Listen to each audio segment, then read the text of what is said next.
चलिए, आदाब, नमस्कार, सत श्री अकाल, good afternoon, good evening, good morning. जहाँ हमने पीछे की स्लाइड छोड़े थे पीसीआई डीएसएस टर्मिनोलॉजी के बारे में, अब आगे वहीं से हम शुरू करेंगे। समझेंगे पीसीआई डीएसएस टर्मिनोलॉजी क्या है और उसको हिंदी में कैसे हम अनुवाद कर सकते हैं।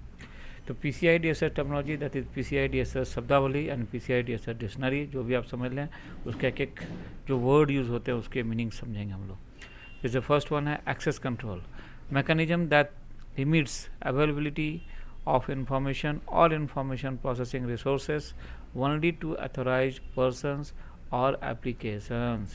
That means PC, PCI DSS शब्दावली में अभिगम नियंत्रण तंत्र जो सूचना या सूचना प्रसंस्करण संसाधनों की उपलब्धता को केवल अधिकृत व्यक्तियों या अनुप्रयोगों तक सीमित करता है। सॉरी, फिर से एक बार रिपीट कर देते हैं हम। तंत्र जो सूचना या सूचना प्रसंस्करण संसाधनों की उपलब्धता को केवल अधिकृत व्यक्तियों या अनुप्रयोगों तक सीमित करता है। नेक्स्ट है merchant. For the purpose of the PCI DSS, a merchant is defined as any entity that accepts payment cards bearing the logos of any of the 5 members of PCI SSC: American Express, Discover, JCB, MasterCard or Visa, as payment for goods and services. Note that a merchant that accepts payment card as payment for goods and or services can also be a service provider if the services sold result in storing, processing or transmitting cardholder data on behalf of other merchants or service providers. For example, an ISP is a merchant that accepts payment cards for monthly billing but also is a service provider if it hosts merchants as customers. Okay. अब चलिए इसका समझ लेते हैं क्या कह रहा है ये मर्चेंट। मर्चेंट है कौन? पीसीआई डीएसएस के प्रयोजनों के लिए एक व्यापारी को किसी भी इकाई के रूप में परिभाषित किया जाता है जो PCI SSC, American express, discover, JCB, Mastercard या वीज़ा के 5 सदस्यों में से किसी के लोगों वाले भुगतान कार्ड को माल के भुगतान के रूप में स्वीकार करता है या सेवाएं। ध्यान दें कि एक व्यापारी जो माल या सेवाओं के भुगतान के रूप में भुगतान कार्ड स्वीकार करता है वह सेवा प्रदाता भी हो सकता है यदि बेची गई सेवाओं का परिणाम अन्य व्यापारियों या सेवा प्रदाताओं की ओर से कार्ड धारक डेटा को संग्रहित, संसाधित या प्रसारित करना होता है। उदाहरण के लिए एक आईएसपी एक व्यापारी है जो मासिक बिलिंग आईएसपी एक व्यापारी है जो मासिक बिलिंग के लिए भुगतान कार्ड स्वीकार करता है, लेकिन एक सेवा प्रदाता भी है यदि वह व्यापारियों को ग्राहकों के रूप में होस्ट करता है। अब आगे देखते हैं हम लोग POS, acronym for point of sale hardware and और software use to process payment card transactions at merchant locations. तो पीओएस क्या है? बिक्री किए बिंदु के लिए संक्षिप्त व्यापारी संस्थानों पर भुगतान कार्ड लेनदेन को संसाधित करने के लिए उपयोग किए जाने वाले हार्डवेयर या सॉफ्टवेयर। अब है सर्विस प्रोवाइडर यानी सेवा प्रदाता कौन होता है? Business entity that is not a payment brand directly involve in the processing, storage और transmission of card holder data on behalf of another entity. This also includes companies that provide services that control or could impact the security of cardholder data. Examples include managed service providers that provide managed firewalls, IDS and other services, as well as hosting providers and other entities. If an entity provides a service that involves only the provision of public network access, such as a telecommunications company providing just the communication link, the entity would not be considered a service provider for that service, although they may be considered a service provider for other services. सेवा प्रदाता व्यावसायिक इकाई जो भुगतान brand नहीं है सीधे किसी अन्य संस्था की ओर से कार्ड धारक डेटा के प्रसंस्करण, भंडारण या प्रसारण में शामिल है। इसमें ऐसी कंपनियां भी शामिल है जो ऐसी सेवाएं प्रदान करती है जो कार्ड धारक डेटा की सुरक्षा को नियंत्रित या प्रभावित कर सकती है। उदाहरणों में प्रबंधित सेवा प्रदाता शामिल है जो प्रबंधित फायरवॉल, आईडीएस और अन्य सेवाएं प्रदान करते हैं, और साथ ही होस्टिंग प्रदाता और अन्य संस्थाएं भी शामिल हैं। यदि कोई संस्था ऐसी सेवा प्रदान करती है जिसमें केवल सार्वजनिक नेटवर्क पहुंच का प्रावधान शामिल है, जैसे कि एक दूरसंचार कंपनी जो केवल संचार लिंक प्रदान करती है, इकाई जो उस सेवा के लिए सेवा प्रदाता नहीं माना जाएगा, हालांकि उन्हें अन्य के लिए सेवा प्रदाता माना जा सकता है। तो अब चलेंगे हम लोग अगले स्लाइड की तरफ, देखते हैं क्या कहता है। तो अब हम लोग थोड़ा कोशिश करेंगे कि कुछ क्वेश्चन आंसर को समझ लें। जैसे कि what does the card data covered by PCI DSS includes? Answer: security controls and processes for PCI DSS requirements includes 3 or 4 digit security code printed on the front or back of a card and data stored on a card's magnetic stripe or chip, also called full track data, and personal identification number PIN entered by the card holder. Second questions: what cardholder data should be protected? The cardholder data includes the 16-digit PAN, expiration date, and cardholder's name (CSD). This information is usually printed on the front of the card. Cardholder data should only be kept for as long as is necessary to meet legal, regulatory, or business requirements. Is cardholder name a PCI data? Yes. The PCI DSS provides standards for the processes and the systems that merchants and vendors use to protect information. This information includes cardholder data such as cardholder names, the primary account number, and the card expiration date and security code. अब चलिए थोड़ा हम लोग देख लेते हैं कि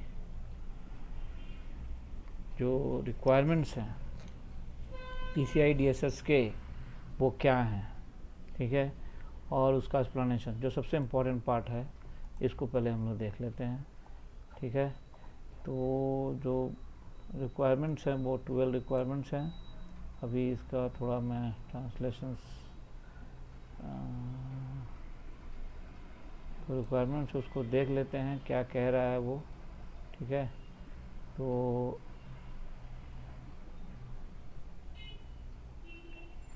जो फर्स्ट रिक्वायरमेंट्स है कि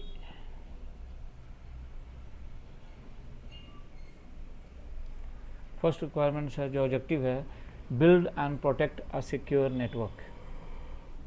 तो build and protect secure network से मतलब है एक सुरक्षित नेटवर्क बनाएं और बनाए रखें, ठीक है।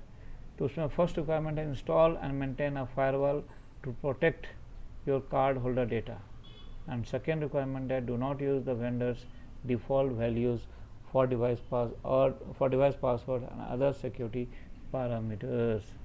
मतलब कह रहा है एक सुरक्षित नेटवर्क बनाएं और बनाए रखें, जो हमने पहले बताया।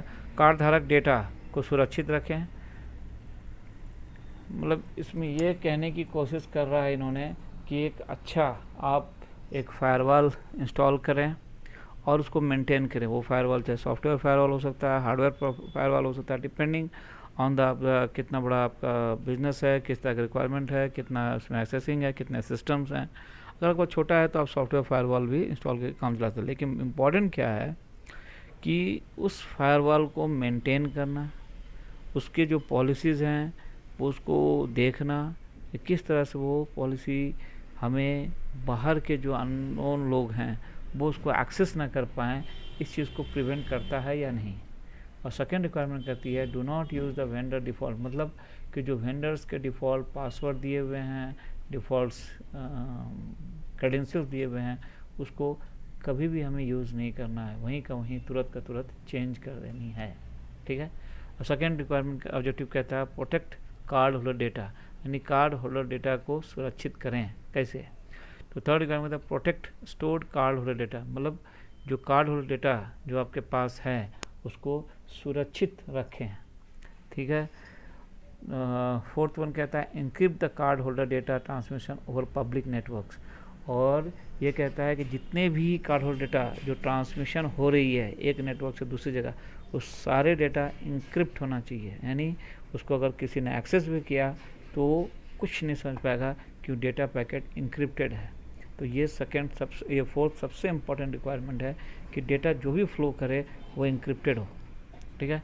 थर्ड ऑब्जेक्टिव है create a vulnerability management program, उसमें रिक्वायरमेंट 5 क्या कहता है use and update antivirus software regularly, मतलब कि जो एंटीवायरस है वो कंपलसरी है, आपको इंस्टॉल करना है, उसको अपडेट करना है, अप टू डेट रखना है।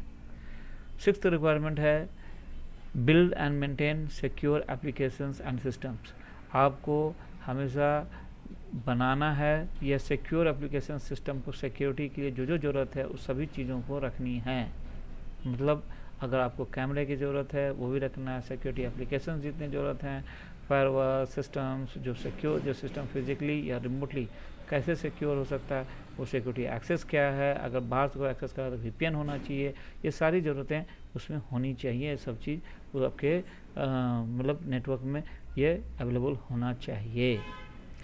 अब है फोर्थ ऑब्जेक्टिव क्या कहता है apply strong access control measures, मतलब देख लेते हैं इसकी रिक्वायरमेंट क्या है, ये सेल्फ एक्सप्लेनेटरी है। रिक्वायरमेंट कहता है limit access to card holder data according to specified requirements, मतलब कार्ड होल्डर डेटा का जो एक्सेस है उसको आप लिमिट कीजिए, हर किसी को एक्सेस देने की ज़रूरत नहीं है, जो लिमिटेड जो एथोराइज जो ऑथेंटिकेटेड लोग हैं वही एक्सेस करें, इसकी आपको ख्याल रखनी है। Assign unique identity to anyone with computer access, मतलब आप हर किसी को अपना आइडेंटिटी एक यूनिक आईडी एंड पासवर्ड दीजिए, ना कि कोई जनरल यूज़र लॉगिन पासवर्ड हो जिसको कोई भी यूज़ कर सके, लेकिन एडमिन हो या एडमिन के नाम से हो या कुछ, वो जनरल यूज़र लॉगिन पासवर्ड उस सिस्टम के लिए नहीं होना चाहिए जो कि सिक्योरिटी से रिलेटेड है या जो कार्ड डेटा को प्रोसेस ट्रांसमिट या स्टोर करता हो, उसमें कोई जनरल लॉगिन नहीं होनी, सबकी इंडिविजुअल लॉगिन होनी चाहिए ताकि पता चले कि अगर कुछ गड़बड़ होता है तो किसने कब क्या यूजर से लॉगिन किया था।